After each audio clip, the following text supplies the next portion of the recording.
কি বলছিস তুই? বলছি বিয়েটা ছেলে খেলা নয় যে সকালে ইচ্ছে হলে খেললাম, বিকেলে সবকিছুকে ঘর নোংরা করার জিনিস মনে করে ফেলে দিলাম।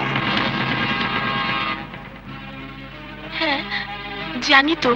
না, তুই জানিস না। জানলে তুই এত বড় একটা ভুল করতে পারতিস না। মানে হলো মামনি কোটিপতির মেয়ে, বিয়ে হবে কোটিপতি ছেলের সাথে, কোনো গরিব ছোট লোকের ছেলের সাথে না। হ্যাঁ মামা, একটু পরে আমি যাকে স্বামী হিসেবে কবুল বলে গ্রহণ করব, আমার সেই হবু স্বামী সম্পর্কে কোনো বাজে মন্তব্য আমি সহ্য করব না। খুব ভালো কথা, স্বামীর প্রতি স্ত্রীর এই সম্মানবোধ থাকা উচিত। কিন্তু তুই যাকে কবুল বলে স্বামী হিসাবে গ্রহণ করার জন্য এত দামি শাড়ি পরেছিস, লক্ষ লক্ষ টাকার গহনা পরে বউ সেজেছিস, তোর সে বিয়ের দিনমুহূর্তটা কত লেখা হয়েছে জানতে পারি? কাজী সাহেব দেখি তো। এই যে না,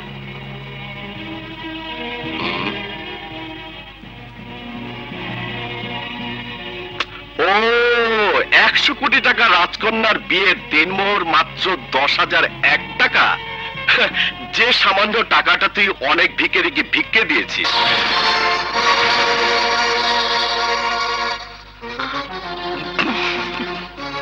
আরে তোর মতো মেয়েকে 1 কোটি টাকা দেনমোহর দিয়ে বউ করে নিয়ে যাবার জন্য কম করে হলো 100 ছেলে অপেক্ষা করছে এই বিয়ের মজলিসে। তুই এক কাজ কর, তুই আমাকে বল, আমি নগদ 1 কোটি টাকা দেনমোহর দিয়ে তোকে আমি বউ করে নিয়ে যাব। তবু তুই এই পুতুল খেলার বিয়েটা বন্ধ কর। এই বিয়েতে লোক হাসবে, সবাই বলবে তুই পাগল হয়ে গেছিস। কারণ যে তোর কোম্পানির চাকর হওয়ার যোগ্যতা রাখে না, সে কখনো তোর স্বামী হতে পারে না। ব্যাস ব্যাস, অনেক হয়েছে। আমি স্বীকার করছি আমি গরিব, কিন্তু আমি লোভী নই। আর রাজকন্যাকে বিয়ে করে নিজের ভাগ্য পরিবর্তন করার কোনো লোভও আমি করিনি। আমাকে বিয়ে করার প্রস্তাব আপনাদের রাজকন্যা নিজেই দিয়েছেন। দেনমোহরের এই 10,001 টাকা আমার কাছে অনেক টাকা।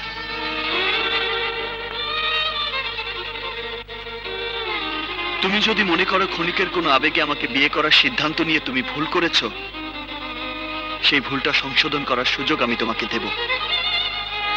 আমি স্বেচ্ছা এখান থেকে চলে যাব।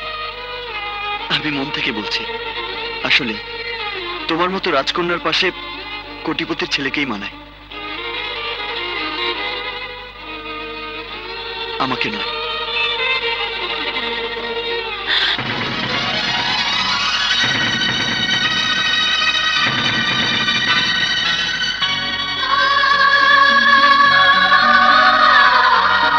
আমি তোমাকে অনেক অহংকার করে বিয়ে করতে চেয়েছি,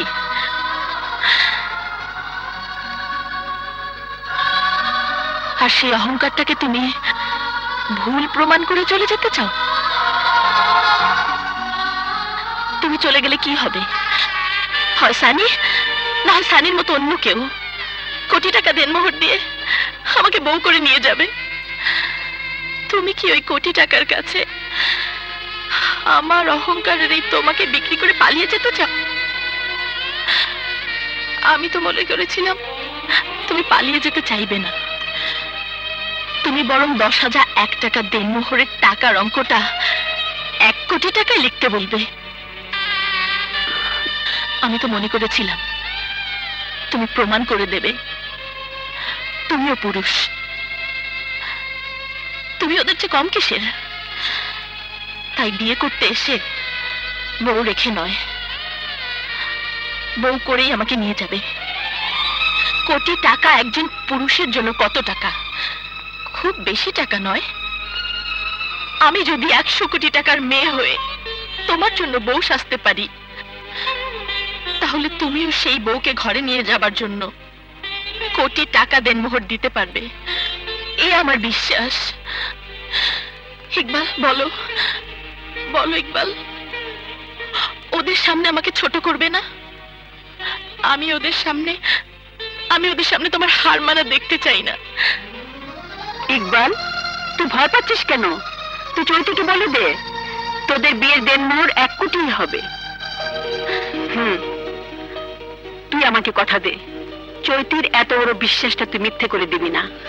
আমি জানি তুই যদি আমাকে একবার কথা দিস, তাহলে সেই কথাটা সত্যি করার জন্য শুধু কোটি টাকা না, সমস্ত পৃথিবীটা জয় করে তুই মায়ের জন্য এনে দিতে পারিস। দে, কথা দে ইকবাল, কথা দে।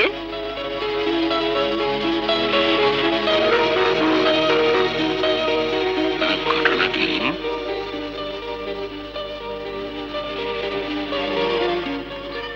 কথা দিলাম মা, চৈতি আর আমার বিয়ের দেনমোহর 1 কোটি টাকা। আমি গরিব মায়ের ছেলে হলেও চৈতি হবে আমার কোটি টাকার বউ।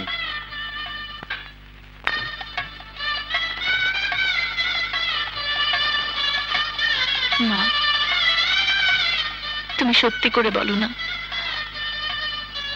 আমার বাড়িতে বাসর করছি বলে তুমি রাগ করছো না তো? বিশ্বাস করো মা। মা, আমার মা মারা যাওয়ার সময় আমার হাত ধরে বলেছিল, তোর বিয়েটা তো দিতে পারলাম না, কিন্তু বাসর ঘরটা আমার বাড়িতেই করিস, শুধুমাত্র মায়ের কথাটা রাখার জন্য। তোমার মৃত মায়ের কথাটা অবশ্যই তুমি রাখবে, কেন রাখবে না? তোমরা যাও, আমি কাল সকালে গিয়ে তোমাদের নিয়ে আসবো। মা, চলো।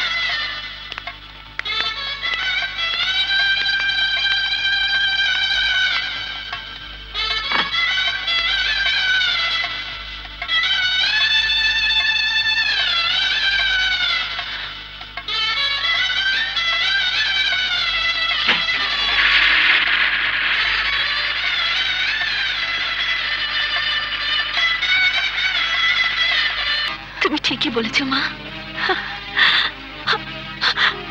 আমার চাও তো কোনোটাই সত্যি হয়নি,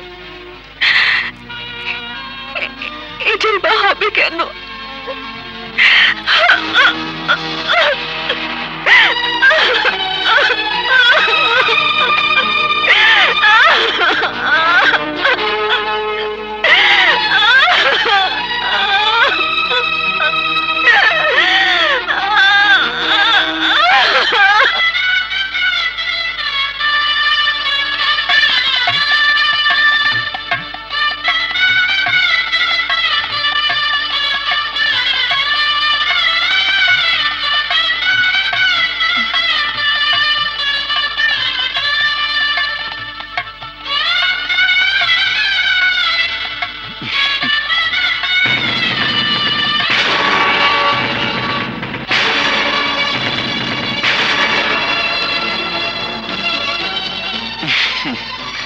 বাবা, তোমার কুকুরটা দেখছি বাসর ঘরের খাটের উপর শুয়ে আছে।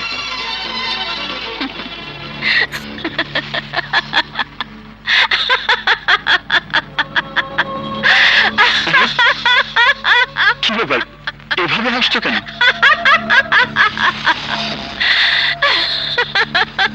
কি হয়েছে,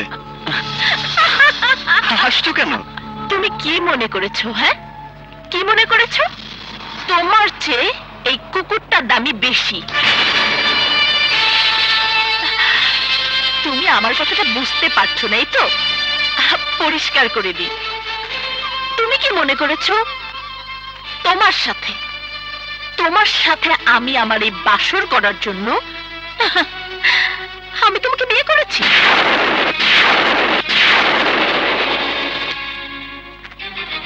না না, তোমাকে বিয়ে করেছি আমি আমার অপমানের প্রতিশোধ নেওয়ার জন্য। মানুষ যেমন জেদের ভাত কুকুর দিয়ে খাওয়ায়, আমিও তাই করেছি। শোনো, ফুল দিয়ে সাজানো এই বাসর ঘরে ওই লাখ টাকার কুকুরটারই জায়গা হবে, কিন্তু তোমার মতো ছোট লোকের জায়গা হবে না। এই, তুই জন্মের পর এত বেশি দামি খাটে কখনো ঘুমিয়েছিস? এই যে বিছানা চাদরটা দেখছিস, এটাও তোর থেকে অনেক অনেক অনেক বেশি দামি। এই ঘরের প্রতিটা জিনিস তোর চেয়ে অনেক অনেক অনেক বেশি দামি। বাসর ঘরটা তো দেখা হয়েছে, চল এবার ড্রয়িং রুমে চল।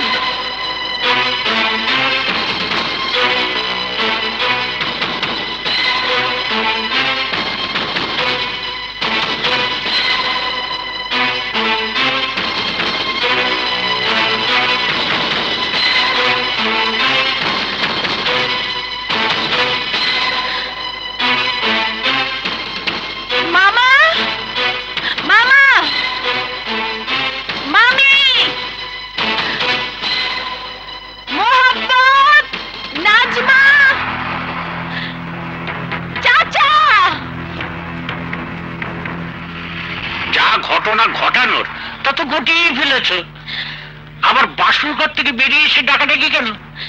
মামা, মামি, তোমরা কি মনে করেছিলে আমি ওকে বিয়ে করেছি ওর সাথে বাসর করার জন্য?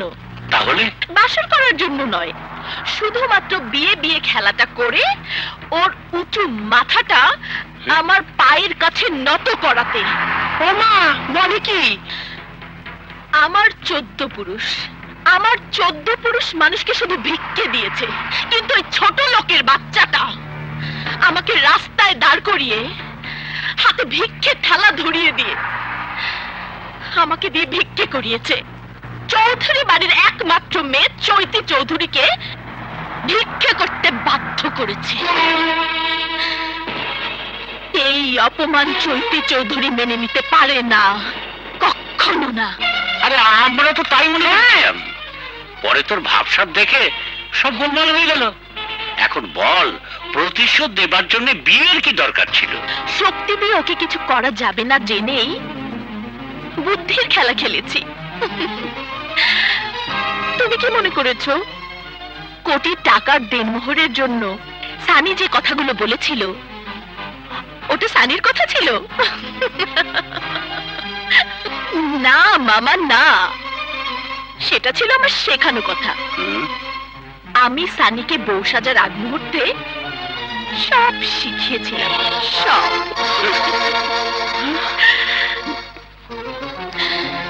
এই ছোট লোকের বাচ্চাটা আমাকে দিয়ে ভিক্ষে করিয়েছে, আর আমি ওকে দিয়ে আমার বাড়ির চাকরের কাজ করাতে চাই। ওকে আমার হাত থেকে মুক্তি পাবার জন্য হয় আমার দিনমোহরের কোটি টাকা শোধ করে তালাক দিতে হবে, আর তা না হলে কোটি টাকার জন্য আমার বাড়িতে আজীবন চাকরের কাজ করতে হবে। এই কিছু সময় আগের চৈতি আর এই চৈতির মাঝে কত পার্থক্য মনে হচ্ছে না?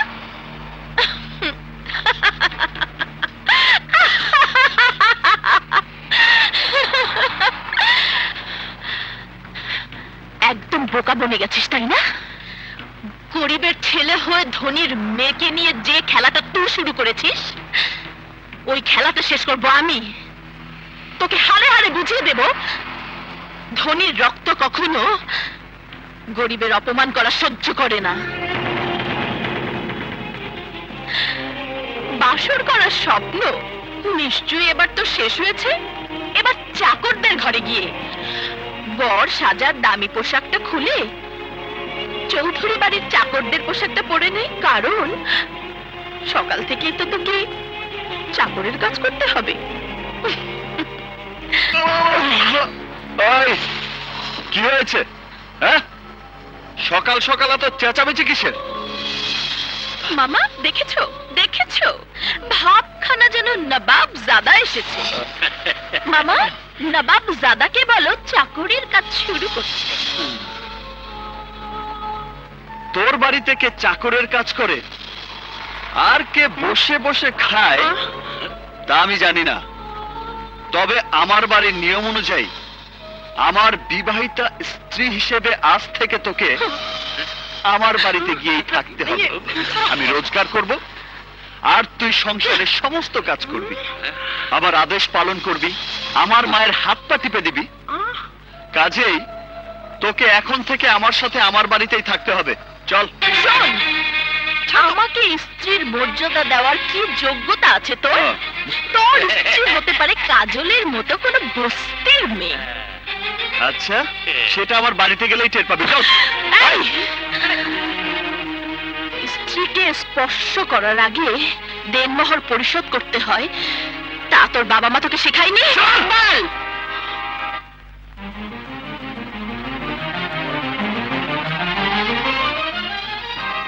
ইকবাল, কি ব্যাপার, কি হয়েছে? মা, তোমার ছেলের বউ হওয়ার জন্য ও আমাকে বিয়ে করেনি, বিয়ে করেছে প্রতিশোধ দেবার জন্য। ও আমাকে ওর বাড়ির চাকর বানিয়ে রাখতে চায়, ও দেনমোহরের টাকা চায়। এ কথা কি সত্যি চৈতি? হ্যাঁ হ্যাঁ, সত্যি। আমি যা বলেছি সেটা করিয়েই ছাড়বো। তোমার ছেলে হয় আমার দেনমোহরের 1 কোটি টাকা পরিশোধ করবে, নয়তো আমার বাড়ির চাকর হয়ে থাকবে। এটা আমার জেদ। ইকবালও তোমার চেয়ে কম জেদি নয়। যারা ওকে চেনে জানে, তারা ওকে বলে জেদি বাবার জেদি সন্তান। তুমি যতই চেষ্টা করো না কেন, ও তোমার কাছে মাথা নত করবে না। কারণ আমি ওকে অনেক কষ্টে বড় করেছি সত্য, কিন্তু অন্যায়ের কাছে মাথা নত করার শিক্ষা দেইনি। কিন্তু আমি তোমার ছেলের মাথা নত করিয়েই ছাড়বো। আমি আমার দেনমোহরের মাত্র 1 কোটি টাকা চাই। অবশ্যই তুমি পাবে, কারণ এটা তোমার ন্যায্য পাওনা। তবে এর জন্য তোমাকে অপেক্ষা করতে হবে, সময় দিতে হবে। আমার বিশ্বাস তাহলে আমার ছেলে গুনে গুনে তোমার দেনমোহরের টাকা পরিশোধ করে দিতে পারবে। আর যদি ব্যর্থ হয়, তাহলে তোমার ছেলেকে আমার বাড়িতে চাকর হয়ে থাকতে হবে। বলো রাজি? এই চল! মা, মা, তুমি এই বেয়াদবটাকে বলো ওর দেনমোহরের টাকা ও সময় মতোই পেয়ে যাবে। সেই সময়টা কতদিনের আমরা কি তা জানতে পারি? টাকা তো আর বাতাসে ওড়ে না, পরিশ্রম করে রোজগার করতে হয়। তাই দিনক্ষণ বলা আমার পক্ষে সম্ভব নয়। আমি শুধু এইটুকুই বলতে পারি, আমার জীবনের সবকিছুই হলো আমার মা। সেই মায়ের মাথায় হাত রেখে আমি কথা দিয়েছিলাম, আমার বিয়ের দেনমোহর হবে 1 কোটি টাকা, আর সেই কথা আমি রাখবই। বুঝলে মামুনি, দেনমোহরে টাকা জোগাড় করার নাম করে মা ছেলে এখান থেকে কেটে পড়া ধান্দা করছে। মানে মানে খুব সোজা। আমরা কি করে বিশ্বাস করব 1 কোটি টাকা জোগাড় করে তোমার ছেলে এখানে ফিরে আসবে? আমরা কি করে বিশ্বাস করব তোমরা মা ছেলে পালিয়ে যাবে না? তাহলে তোমরাই বলো, কি করলে বিশ্বাস করবে যে আমরা পালিয়ে যাব না? একটা শর্ত মেনে নিলেই বিশ্বাস করব। কি শর্ত? শর্ত খুবই সহজ। তুমি টাকা নিয়ে ফেরত না আসা পর্যন্ত তোমার মা আমাদের জিম্মায় থাকবে।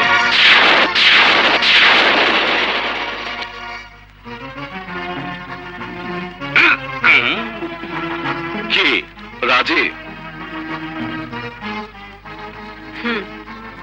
রাজি। তবে শর্ত আমারও আছে। আমার সন্তান যদি চৈতির দেনমোহরের কোটি টাকা পরিশোধ করতে পারে, তাহলে চৈতিকে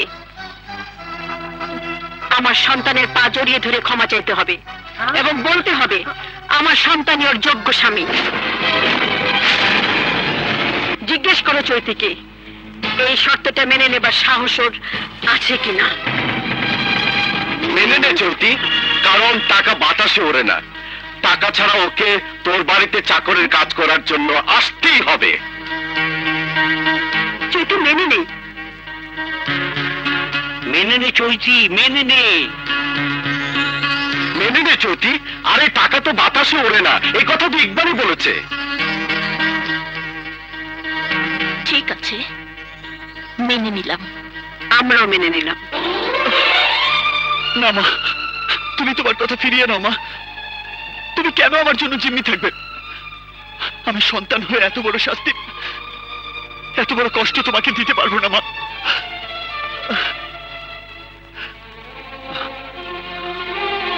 আমি প্রয়োজন ওর বাড়িতে চাকর। আর বলবি না। কে বলে তোর জন্য আমাকে শাস্তি ভোগ করতে হবে? আর কষ্টের কথা বলছিস? একজন মা যখন সন্তান জন্ম দেয় তখন তার যে কষ্ট হয়, সেই কষ্টের তুলনায় এই কষ্ট কিছুই না রে বাবা। আবার মা যখন সেই সন্তানের মুখ দেখে তখন সব কষ্ট ভুলে যায়। এবার না হয়তো সাফল্যের অহংকারে এই বুকটাকে ভরিয়ে তোলার জন্য আর একটু কষ্ট করব। মা, কোনো ভয় নেই, তোর মাথায় মায়ের আশীর্বাদের হাত রইল। তোকে জয়ী হতেই হবে। তুই ঠিকই প্রমাণ করতে পারবি তুই যেমন আমার অহংকার, তেমনি চরিত্রের যোগ্য স্বামী।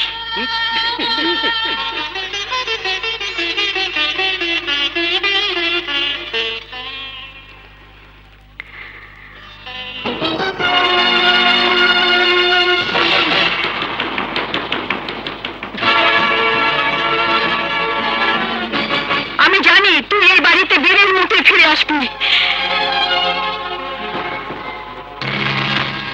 কি বলছিস তুই? এটা কি করে সম্ভব? বিশ্বাস করতে পারছিস না তো? মারও বিশ্বাস করতে কষ্ট হয়েছে।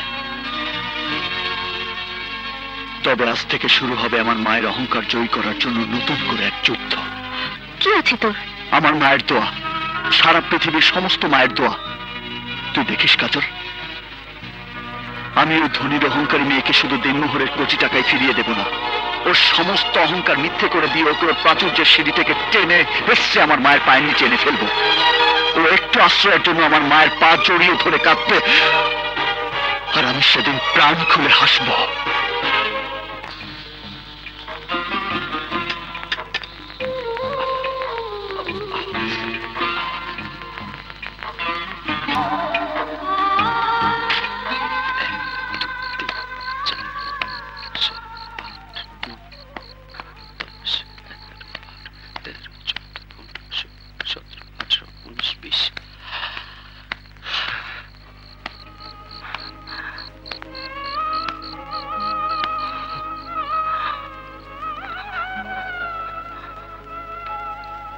কবে 1 কোটি টাকা হবে? কবে আমি আমার মাকে মুক্ত করে আনবো? বাইরে হ, বাইরে হ বলে আমার বাড়ি থেকে। এত রাতে আমি কোথায় যাব বৌমা? জাহান্নামে যাবি। তোর ছেলে টাকা জোগাড় করার নাম করে ভেঙে গেছে। আমি তোকে বসিয়ে বসিয়ে খাওয়াতে পারবো না। যা ভাগ।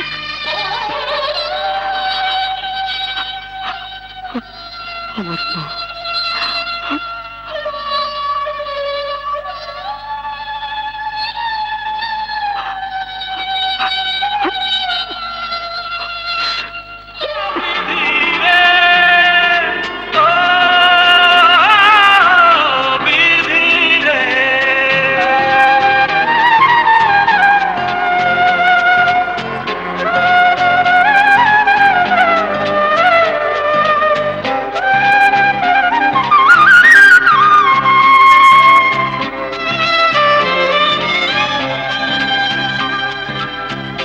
এমনি কপাল হয় না যেন কারো,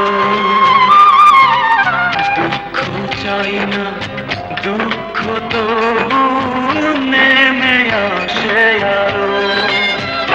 কি করে ফুলেরই মাসুল দেব, কেউ কি বলতে পারো? কেউ কি বলতে পারো? এমনি কপাল হয় না যেন কারো, দুঃখ চাই না দুঃখ তো নেমে আসে আরো।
জীবন করেছি যারে আমার আপন, পাইনি মনটা তার কি করে ফুলেরই মাসুল দেব, কেউ কি বলতে পারো,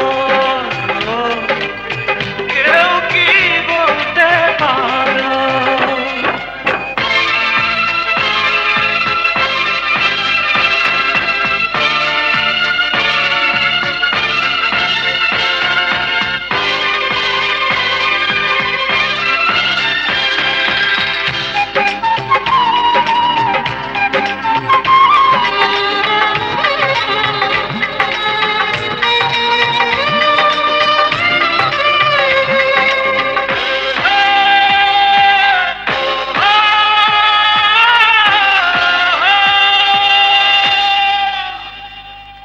স্বপ্ন ভেঙেছে কাঁচের মতো, কারে দেখাবো মনের ক্ষত?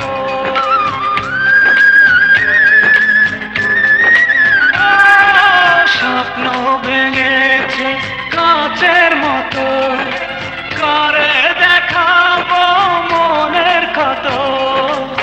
বুঝিনি কাঁটা ছিল যে ফুলে, জ্বলছি একা নিজেরই ভুলে, কিছুটা দোষ আমারও।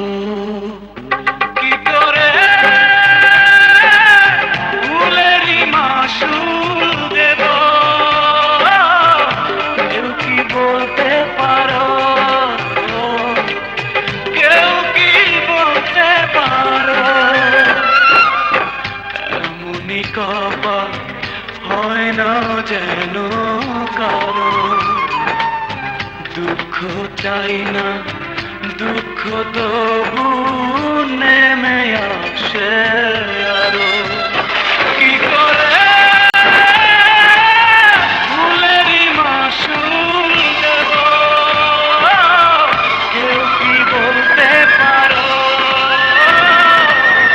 কেউ কি বলতে পারো?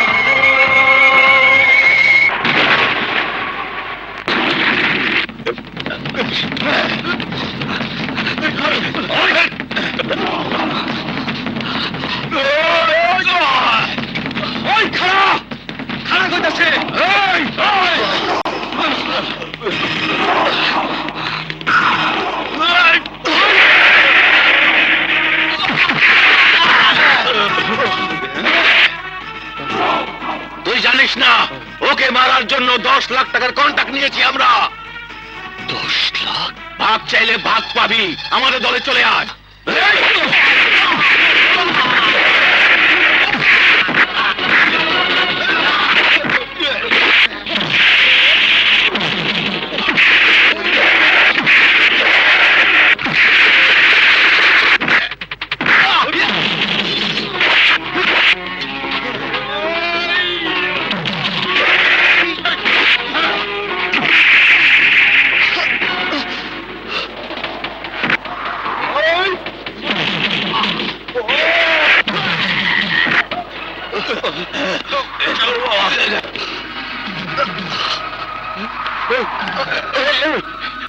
এটা কি দেখালি তুই?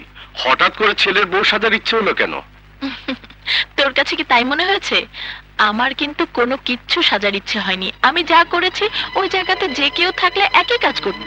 এরপরও যদি তোর আরো কিছু জানার ইচ্ছে থাকে তাহলে শোন, আমার শত্রু কিন্তু ছেলে, ছেলের মা নয়। তারপরও মনে করিয়ে দিই, এই মা কিন্তু ছেলের অহংকারে অহংকারী মা। তাই এমন কোনো ব্যবহার তোর করা ঠিক হবে না যে ব্যবহারে মনে করতে পারে তুই দুর্বল হয়ে যাচ্ছিস।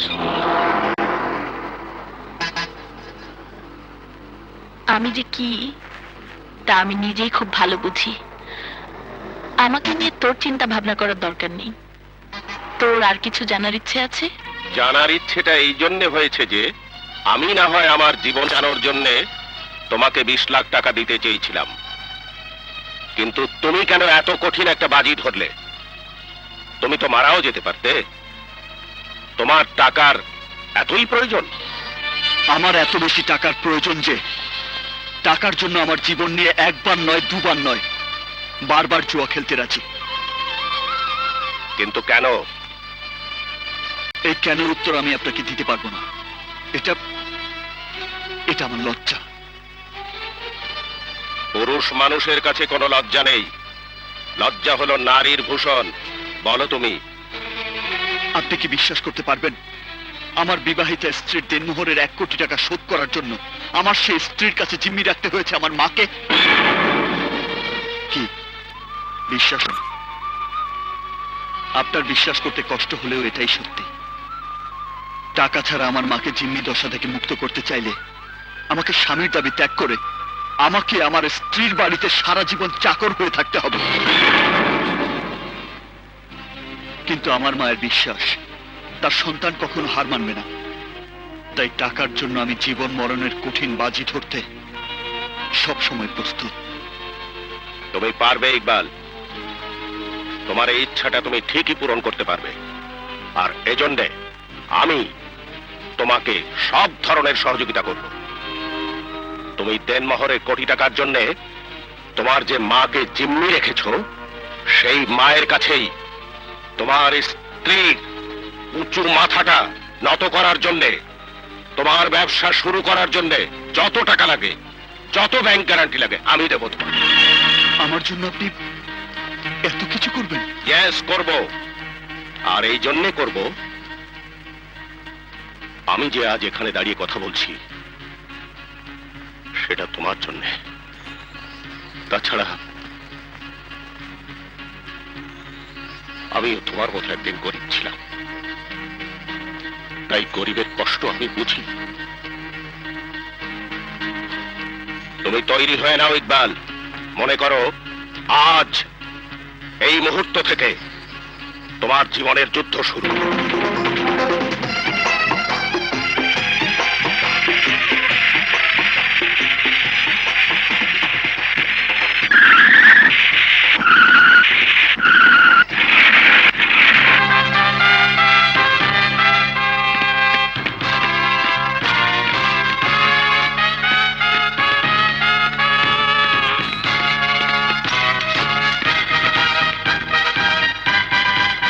বসুন আপনারা। ম্যানেজার সাহেব, চৈতি গ্রুপ অফ কোম্পানির সমস্ত প্রোডাক্টের মার্কেটিং রেট কালেক্ট করেছেন? জি স্যার, এই দেখো।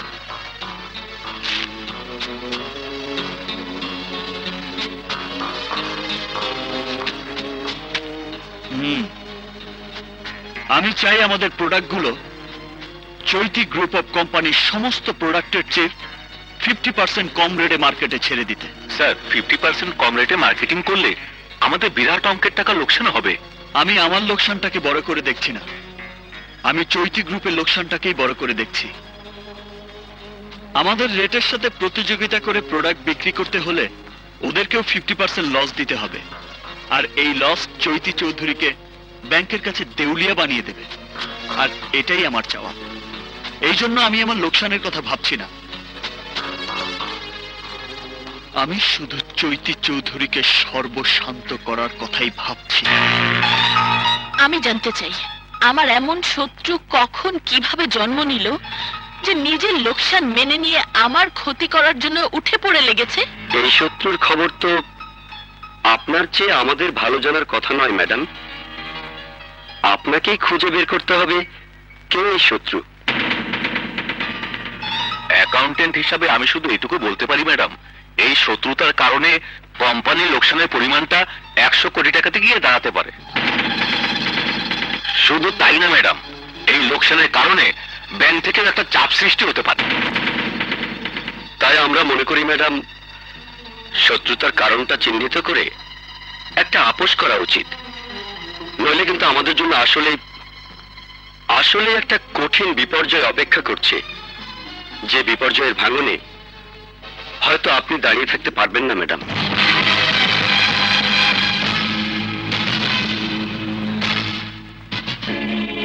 কি বলছিস তুই? চৈতিকে আমি দাঁড়িয়ে থাকতে দেব না। ইতিমধ্যে ওর ধ্বংসের সব আলামত তৈরি করে দিয়েছি। এবার ওকে উপর থেকে নিচে নেমে আসতেই হবে। তুই দেখছি প্রতিশোধ এসে পাগল হয়ে গেছিস। ঠিক বলেছিস, আমার এই পাগলামি চৈতি চৌধুরীকে ধ্বংস করা। চৈতি চৌধুরী আমার জীবনের সবচেয়ে বড় সম্পদ জিম্মি করে রেখেছে। বিনিময়ে আমি ওর চোখের ঘুম হারাম করে দেব। চৈতি চৌধুরী জানে না ওর শরীরের প্রতিটি শিরা ও পুশিরা বন্ধ হতে চলেছে। আগামীকালের ব্যবসায়িক সমিতির নির্বাচনের পরেও বুঝতে পারবে চৈতি চৌধুরীর দিন শেষ, আমার দিন শুরু। সম্মানিত সদস্যবৃন্দ, আমি ব্যবসায়ী সমিতির নির্বাচন 2008-এর নির্বাচনী ফলাফল ঘোষণা করছি। 2008 সালের নির্বাচনে জনাব আইকের নেতৃত্বে সবুজ প্যানেল সাবেক সভানেত্রী চৈতি চৌধুরীর নেতৃত্বাধীন হলুদ প্যানেলের বিরুদ্ধে বিপুল ভোটে জয়লাভ করেছে।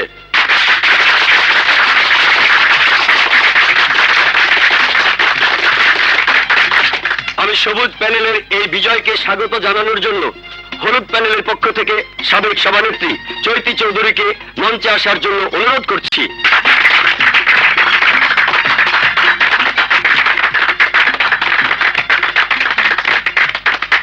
উপস্থিত সুধীজন, আমি পরপর দুবার সভাপতি হিসেবে এই সমিতির দায়িত্ব পালন করেছি। এবার আমি হেরে গেছি। নির্বাচনে জয় পরাজয় আছে, এটা সবাইকেই মেনে নিতে হবে।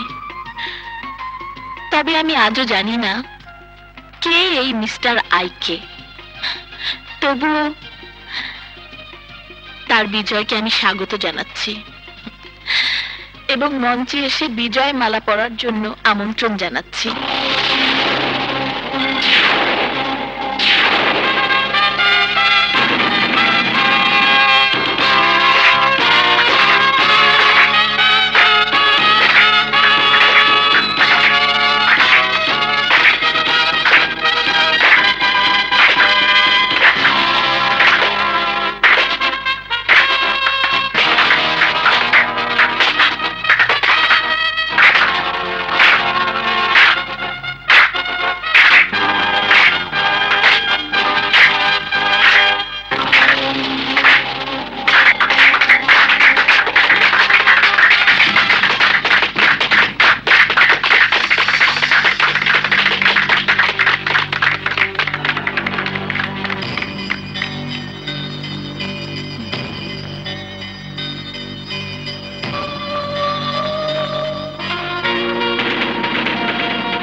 ম্যাডাম চৈতি চৌধুরী,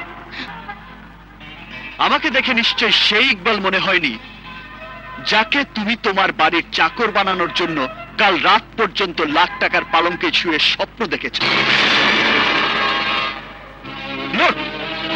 লুক ম্যাডাম চৈতি চৌধুরী, ভালো করে তাকিয়ে দেখো, আমি সেই ইকবাল। এখন নিশ্চয়ই তোমার স্বপ্ন ভেঙে চৌচির হয়ে গেছে, আর হওয়াটাই স্বাভাবিক। কারণ যে ইকবাল এখনো দেনমোহরের কোটি টাকা শোধ করে তার মাকে জিম্মি দশা থেকে মুক্ত করতে চায়নি, সেই ইকবালের এত বড় উত্থান মেনে নিতে কষ্ট হওয়ারই কথা।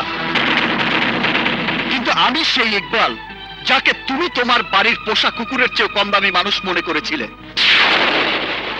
আমি সেই ইকবাল যাকে তুমি ফুলের বাসরে স্বামী হওয়ার অযোগ্য ঘোষণা করেছি। ভাবতে পারো তাহলে এখনো কেন আমার মা তোমার বাড়িতে, কেন মাকে মুক্ত করে আনতে চাইনি? এই না যাওয়ার জন্য আমার হৃৎপিণ্ডের প্রতিটি শিরায় শিরায় অনেক কষ্ট জমা করে লুকিয়ে রেখেছি, কাউকে জানতে দেয়নি। কেন জানো? তোমার বাড়ি থেকে আমি আমার মাকে বের করে আনবো না, তোমাকে তোমার বাড়ি থেকে বের করে দেব বলে। শুধু এই দিনটার জন্য আমি নিজে কষ্ট পাচ্ছি, আমার মাকেও কষ্ট দিচ্ছি। আমার এই ইচ্ছে পূরণের আর বেশি দেরি নেই। আজ তোমার পতন শুরু হওয়ার প্রথম দিন। শেষ দিনটার জন্য প্রতিটি প্রহর প্রতিটি মুহূর্ত টেনশন নিয়ে অপেক্ষা করো, কখন তোমাকে উপরতলা থেকে টেনে হেসড়ে নিচে নামাবো।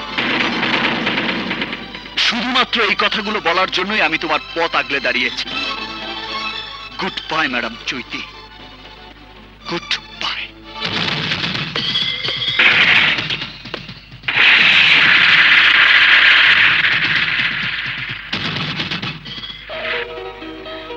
তোমার বাড়ি থেকে আমি আমার মাকে বের করে আনবো না, তোমাকে তোমার বাড়ি থেকে বের করে দেব বলে। শুধু এই দিনটার জন্য আমি নিজে কষ্ট পাচ্ছি, আমার মাকেও কষ্ট দিচ্ছি।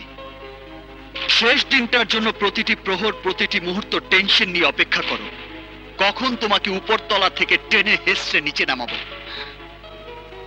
এই লোকসানের কারণে ব্যাংক থেকে একটা চাপ সৃষ্টি হতে পারে, তাই আমরা মনে করি ম্যাডাম শত্রুতার কারণটা চিহ্নিত করে একটা আপোষ করা উচিত। না, আমি আপোষ করব না, আমি আপোষ করব না, আমি আপোষ করব না।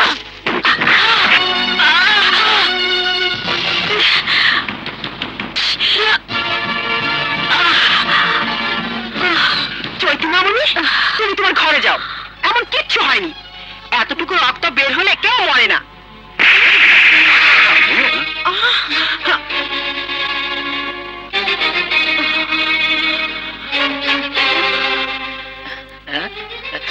আম্মা, চৈতি মামুনি ঠিক কাজটা করছেন না?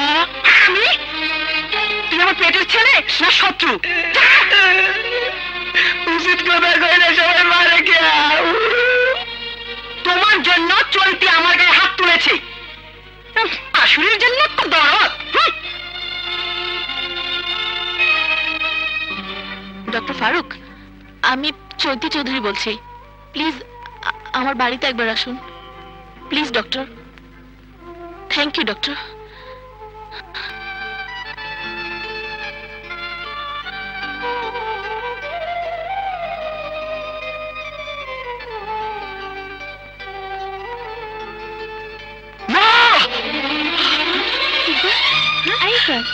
ইকবাল, কি হয়েছে?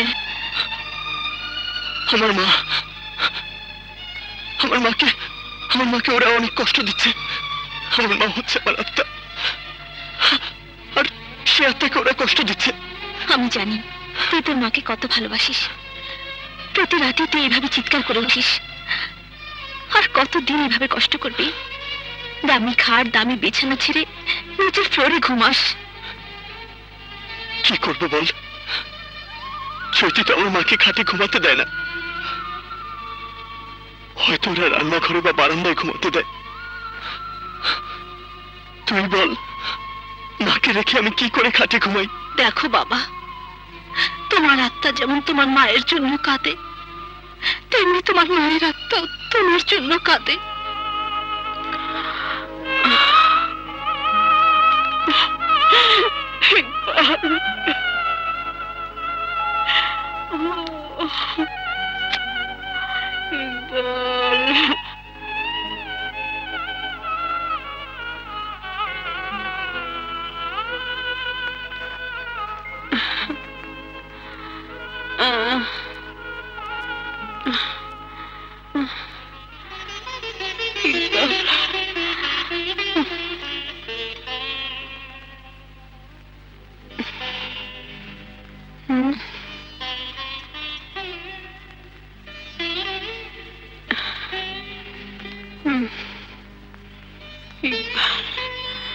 ইকবাল,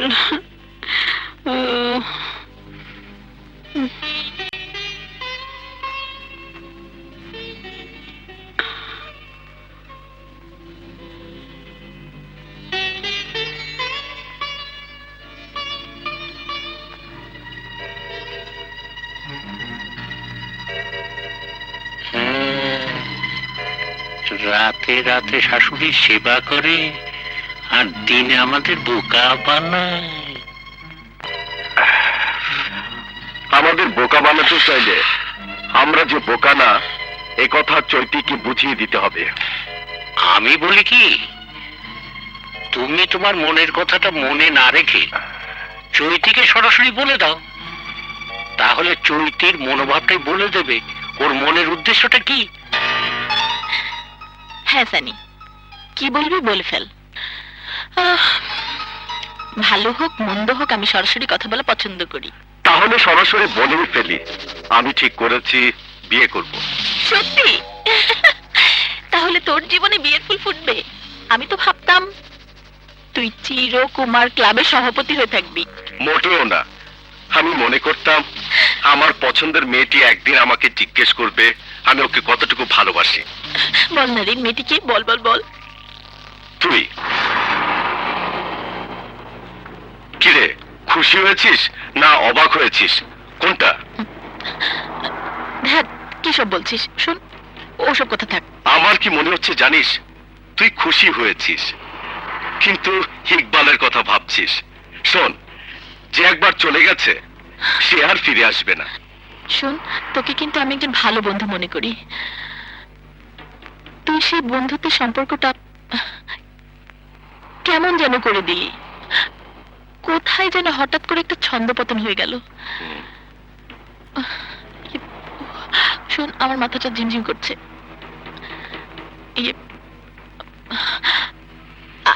আমি এখন চলি।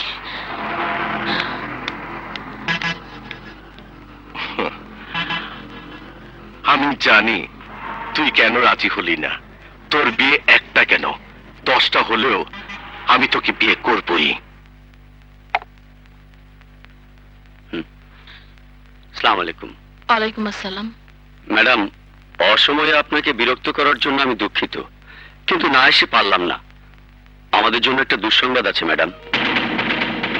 ম্যাডাম, ব্যাংক লোন পরিশোধ করার টাইমটা আর এক্সটেনশন করে নাই।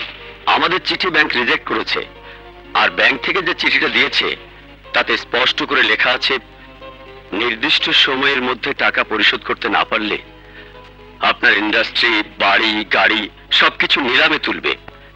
প্লিজ ম্যাডাম, একটা কিছু করুন। ঠিক আছে, আপনি অফিসে যান, আমি আসছি, দেখি কি করতে পারি। ওকে ম্যাডাম, আসসালামু আলাইকুম।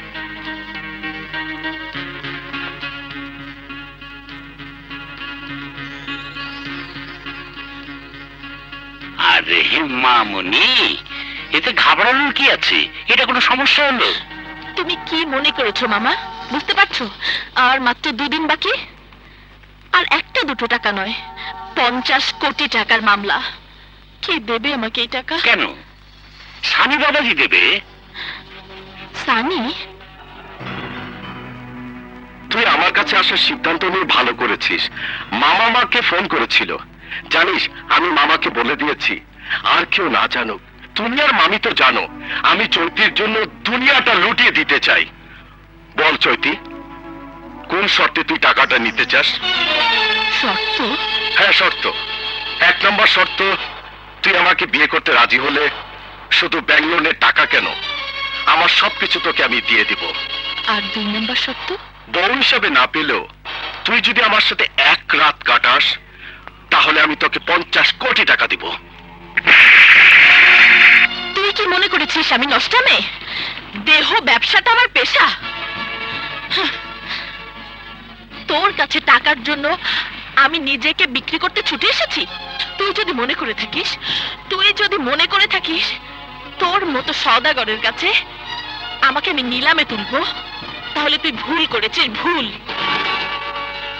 শোন, তোকে দেখে যত বেশি ঘৃণা হচ্ছে তার চেয়ে অনেক বেশি ঘৃণা হচ্ছে নিজের প্রতি নিজে। যে তোর মতো লোফারকে আমি বন্ধু মনে করেছিলাম। ছি! সানি! চৈতি, আমি জানি আজ থেকে তোর আমার বন্ধুত্ব শেষ, কিন্তু তুই যাতে আমাকে সারা জীবন মনে রাখিস সে অবস্থা করেই তোকে আমি এখান থেকে ছাড়বো। ভালো হচ্ছে না, ছাড়, সানি। সানি, সানি, কি করছিস? চুন্নু, আনোয়ার, আবুল, কামাল, ওকে ধর।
আমি আগেই বলেছি আমি একজন পরোপকারী মানুষ।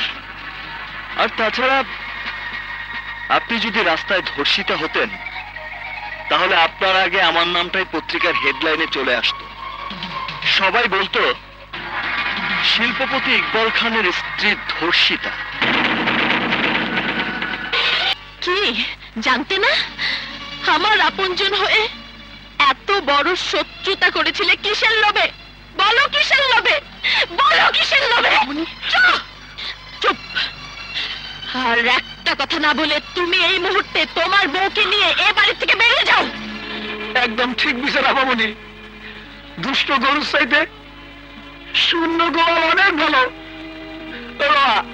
ওই মা, বাইরে বাড়ি থেকে নাইলে কিন্তু তোমাকে আমি ঘাট ধরে বাড়ি করে দেবো। বাইরে থেকে যাও,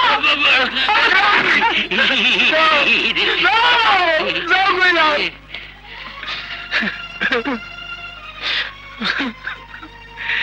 এরাই কি আমার বাবা মা?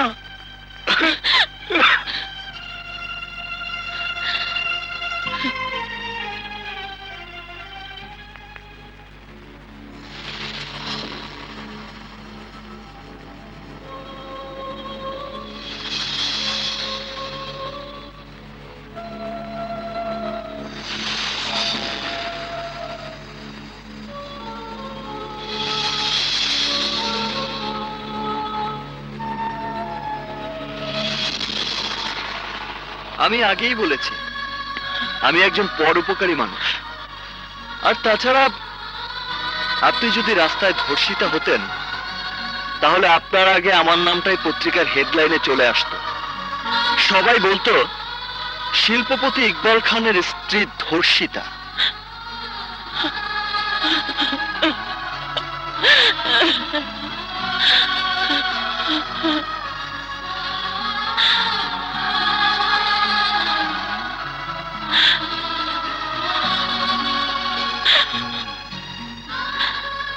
মা, তুমি শুধু দোয়া করো মা, আমি যেন শত্রুকে সবচেয়ে বড় বন্ধু মনে করি, ওর মনের মতো হতে পারি।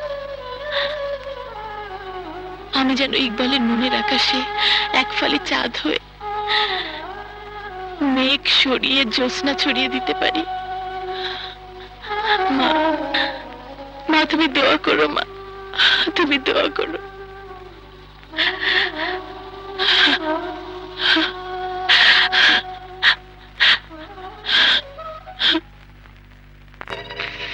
চৈতি আমাকে বের করে দিয়েছে, তাতে আমার কোনো কষ্ট হয়নি।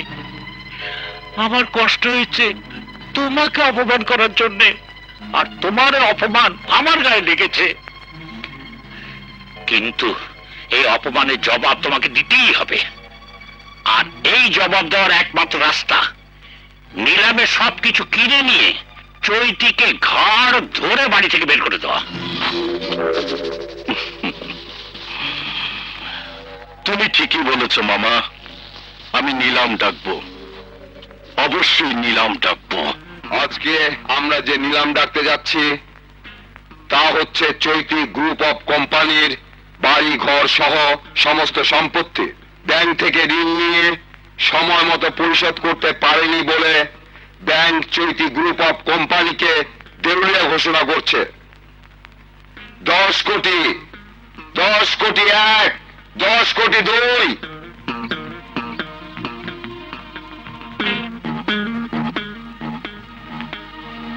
15 কোটি, 15 কোটি 1, 15 কোটি 2, 30 কোটি, 30 কোটি 1, 30 কোটি 2, 50 কোটি, 50 কোটি 1, 50 কোটি 2, 50 কোটি 3, হিট।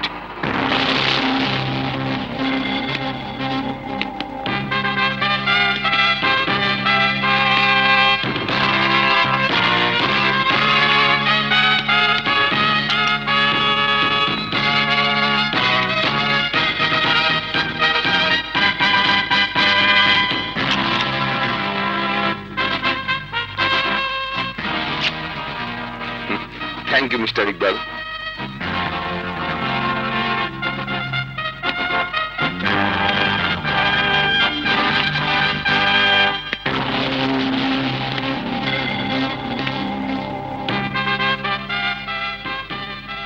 এটা কি করে সম্ভব?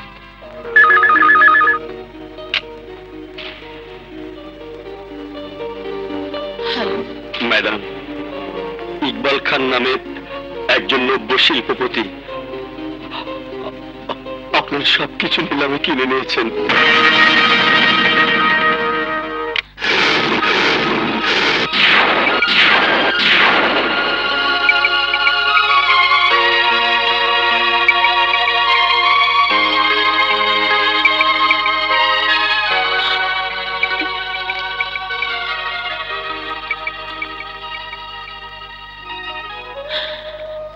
মা,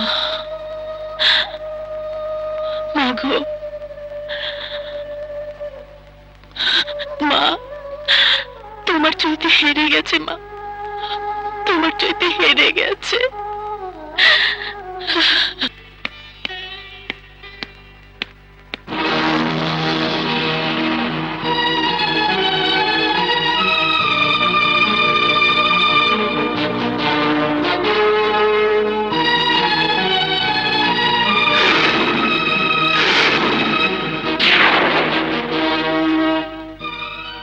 মা,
তোমার জন্য তুমি অনেক কষ্ট করেছো না, আমাকে তুমি ক্ষমা করে দাও না, আমাকে তুমি ক্ষমা করে দাও। ইকবাল, আমাকে তুমি ওঠ বাবা, ওঠ। কিসের ক্ষমা? দেনমোহরের টাকাটাকে এনেছিস? মা, মা, তোমার ছেলে তোমার দোয়াতে আজ কত টাকার মালিক হয়েছে তা তুমি জানো না মা, কিন্তু ওই চৈতি চৌধুরী খুব ভালো করেই জানে। তাহলে যা, চৈতিকে দেনমোহরের টাকাটা দিয়ে আমার অহংকারটা ওর কাছে সত্যি করে দে বাবা।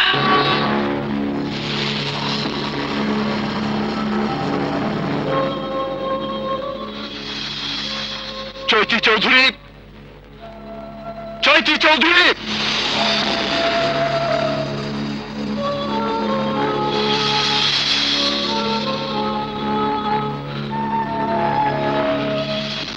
এই দলিলগুলো কিসের জানো না? এই বাড়ির, চৈতি চৌধুরীর মিল, ইন্ডাস্ট্রি, সবকিছুর। আর এই সবকিছুর মালিক এখন থেকে তুমি মা। হ্যাঁ মা, এসো এসো।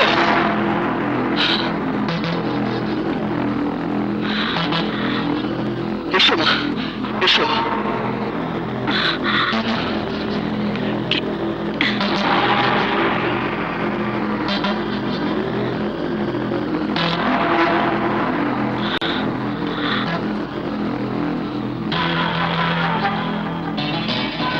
দাঁড়াও মা, এখানে দাঁড়াও, এখানে দাঁড়াও মা। নাও ধরো, আয় আয়, আয়।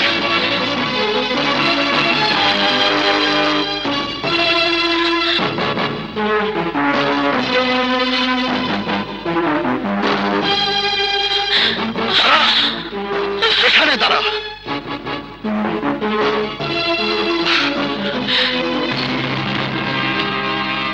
আমি এই দৃশ্যটাই দেখার জন্য এতদিন অপেক্ষা করেছিলাম মা।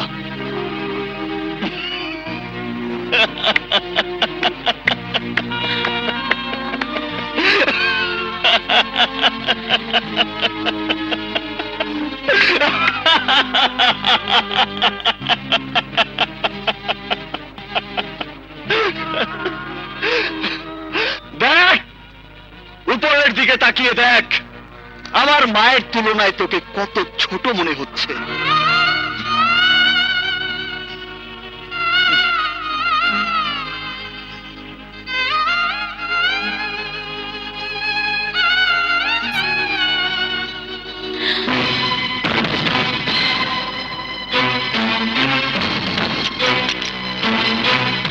এই নে তোর মোহরের টাকা।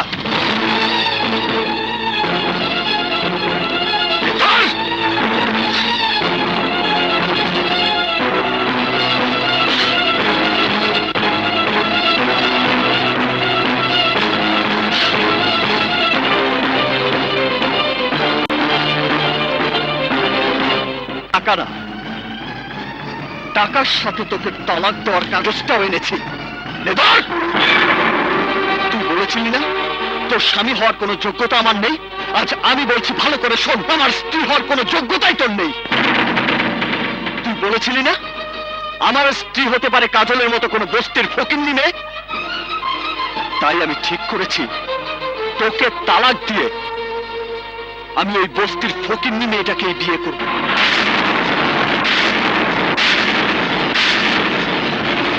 কাজল,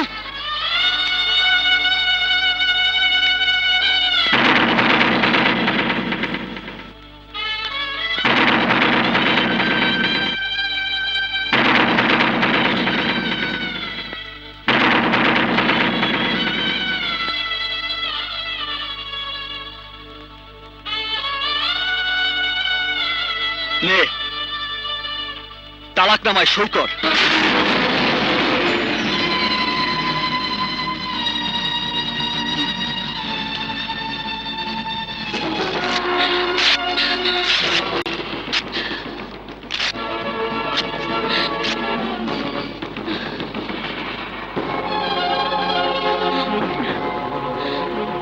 তুই কি মনে করেছিস তালাকনামা ছিঁড়ে ফেললেই আমার কাছে তুই স্ত্রীর মর্যাদা পাবি? কখনো না। তোকে আমি এখন এই মুহূর্তে মুখে তালাক দেব।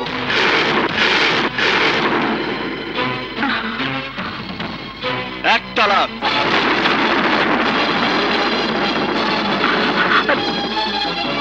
দুই তালাক,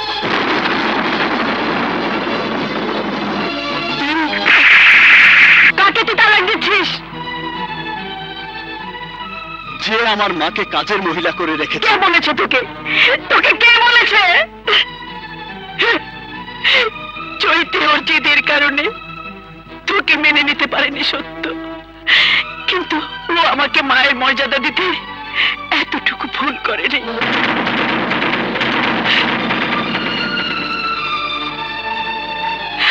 আজ তুই বাড়ির মালিক সেজে চৈতিকে বের করে দিচ্ছিস, চৈতিকে তালাক দিয়ে কাজলকে বিয়ে করবি। তুই আমার সেই ইকবাল আর নেই, প্রতিশোধের নেশায় তুই অন্ধ হয়ে গেছিস। মা চৈতি, তুই এই দেনমোহরের একটা টাকাও স্পর্শ করবি না, ওর টাকা ওর কাছেই থাক। না, যে সন্তান বউ তালাক দিতে চায় সেই সন্তানের মা আমি না।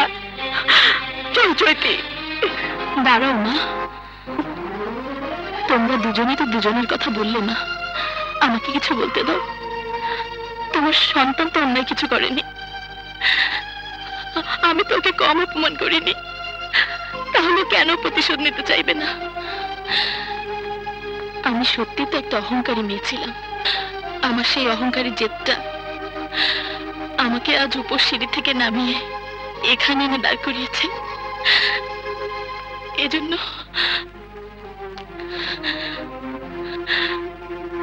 আমি কাউকে দায়ী করতে চাই না। আজ আমি একাই বাড়ি থেকে চলে যাব। আমার জীবন যুদ্ধে আমি কাউকে অংশীদার করতে চাই না। মা, মা গো, তুমি আমার জন্য আজ যে কথাটা বললে, আমার নিজের মা বেঁচে থাকলে হয়তো এই কথাটাই বলতো। আজ আজ আমার শত্রু আমি নিজেই। তাই তো আমার জন্য আমি তোমাদের এত বড় সুখের অংশীদার হতে পারলাম না, অথচ তুমি আমার কষ্টের ভাগীদার হতে চাইছো। আমি তালাকের কাগজটা ছিঁড়ে ফেললেও তোমার ছেলেকে তোমার সামনে কথা দিয়ে যাচ্ছি, আমি কোনোদিন স্ত্রীর দাবি নিয়ে তোমার ছেলের সামনে ফিরে আসবো না। বৌমা,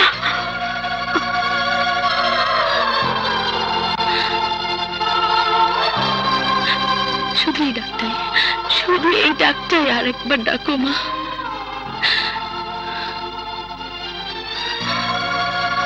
মা চলে যাবার আগে অন্তত এই সান্ত্বনাটুকু নিয়ে যাই, আমি তোমার ছেলের বউ হতে না পারলেও তোমার তো বৌমা হতে পেরেছি।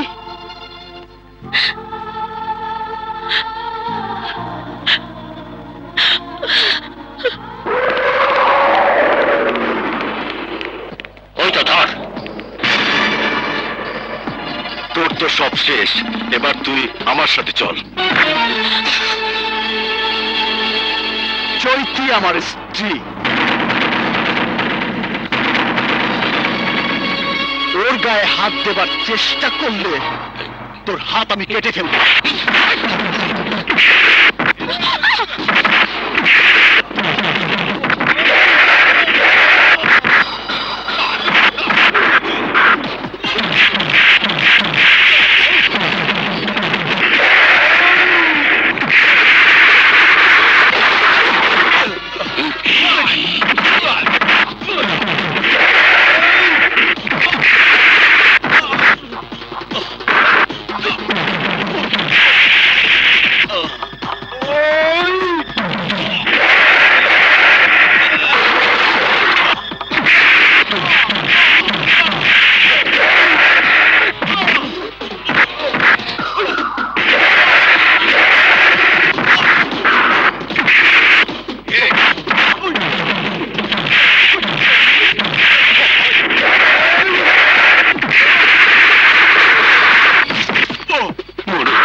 Under arrest.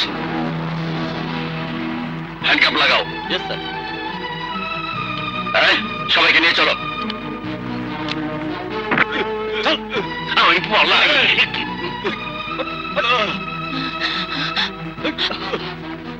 কাজল, কাজল, এ তুই কি করলি? তোকে ভালোবেসে তোর বউ হতে পারিনি সত্য, তারপরও আমি হারিনি। ইকবাল দেখ, আমার হাতের রেখাটা কিন্তু মুছে গেছে।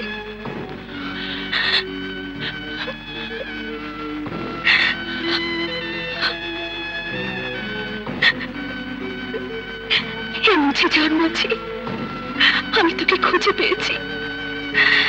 তোদের ভালোবাসায় কাজল, আমি তোর সামনে দাঁড়িয়ে তোকে বুক পেতে বাঁচাতে পারিনি, অথচ চৈতদের জীবন বাঁচিয়ে রেখে তোকে বাঁচিয়ে দিয়েছে। ভালোবাসার খেলায় সত্যি আমি হেরে গেলাম।